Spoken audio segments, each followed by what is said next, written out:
are going to do some rolling here.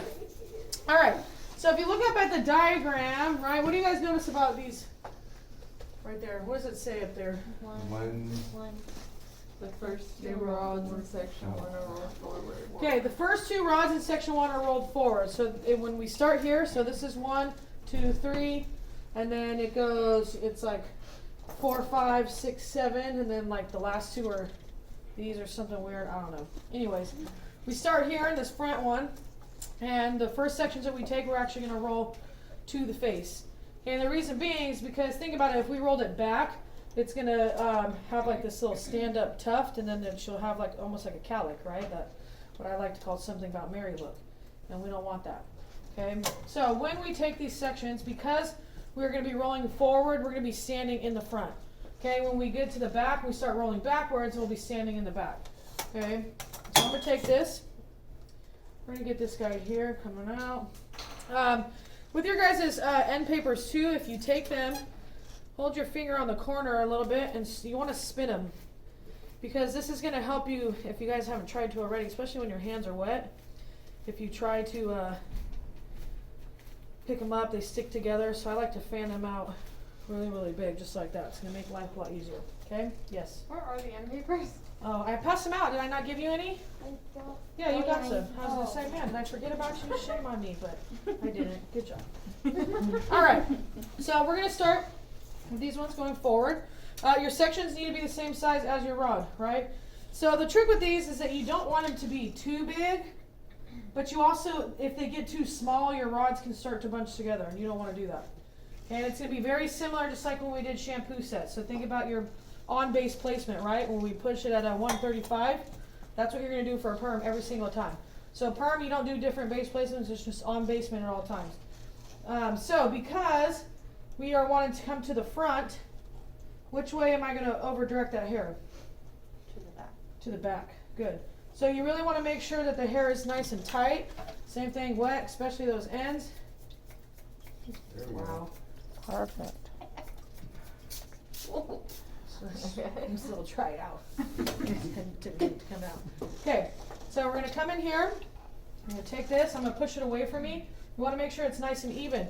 So here's where we come with our end papers. I'm going to do the double flat wrap. So I'm going to start. I'm going to have the hair pinched in between my pointer and my middle finger. Take this one. I'm going to place it on the back. Use your ring finger to hold it. Then you can take this one, place it on the front. Use your thumb to hold it. Then you're going to give it a little nice little spray down. Do you see that? Then from here, you want to make sure that all these are nice and tight.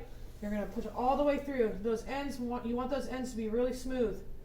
Okay, so it needs to go all the way. Those ends need to be all the way in those perm papers. So you guys see how there's nothing sticking out the top of it? Mm-hmm. Okay, and then you're going to take this. You want to make sure that when it's closing, that it's closing on your opposite side. I was talking too long, that's why. Alright, that's right. Let's get a good double visual here. Alright. Boom. So now I'm just going to do it a little faster. Boom, boom, boom. Okay, so again, we're going to place this. Go middle. The hardest part about the double flat wrap is figuring out how the heck to hold these papers. I'm not going to lie. Okay? So spray down here.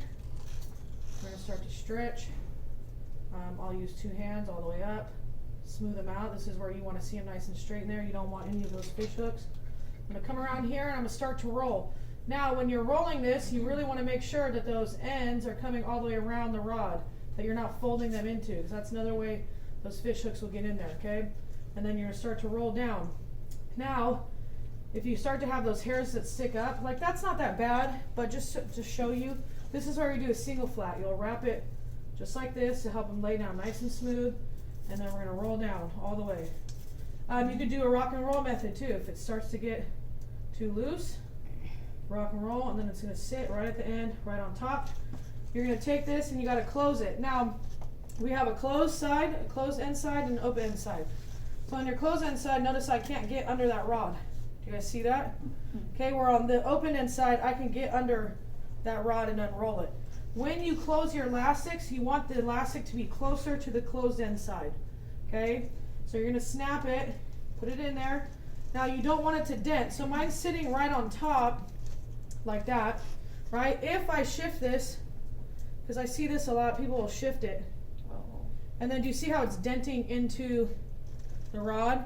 You don't want, into the hair, you don't want that. Because one, if, depending on what, their history is in their hair, if they've maybe been lightened or colored before, that can actually literally cut the hair off and cause a chemical haircut, okay, because of the product. Or, for any of my ladies, if you've ever went it and you go to smooth iron, your hair, and then you bend it a little bit too much, and you get that little crease in your hair, if that's who dented in like that and you perm it, it will perm with that crease and it will stay, so it will always be crease. So you don't want that. Okay, but you also don't want them to be too loose. So if I open it a little bit more to the open end side, then they start to fall. And then people are like, why aren't mine tight? Well, your band is closer to the open end part of the curl opposed to the closed end part. Okay. There's these little clasp things in here too. They don't always need to be locked in there. And that's another thing is people think that it needs to close in on there and it doesn't always need to do that. Just kind of depends on where it's going to sit on the hair. Cool? Mm-hmm. All right, I'm going to do one more. So these first two, we're going to do forward. I'm going to show you guys your bookend with this one. So I'm going to take my next section. Okay, nice and horizontal. Make sure it's nice and clean. Right? You don't want any hairs coming any which way. It should be nice and clear. Roll away. Those ends are a little dry though. Boop, boop. Some of you guys are probably going to have to wet her down a little bit more again because she's looking a little dry. Okay, so now I'm going to take the bookend. You're going to fold it. You're going to take one of these and you actually fold it in half like a hamburger. Right? And then it gets placed in there like this. Okay, so it's a little bit easier, but watch what happens is as I get up towards the ends, because the ends start to fall out, if you don't have enough room here, you don't get that tension, and then your ends will start to fall out, so you got to be really careful. All right, let's see if it works for me. I'm not a fan of this one because they almost always fall out, but hopefully they're going to do me some good right now. Ooh, so do you see how that's sticking out like that? All those hairs? Come in, take that single flat wrap, roll it down. And you can do that as many times, like see that one's coming around too. You'll have to do another one on top of that. Because this is what's going to help hold them in, otherwise they start to stick out. Okay, roll, boom. And then rock and roll, all the way to sit down. And then we're going to take this, we're going to close it on the closed end side. Nice and tight, but not necessarily denting in. Right, this one needs to be tight just a wee bit. Boom, just like that. Cool? Mm-hmm. All right, let's do those first two forward.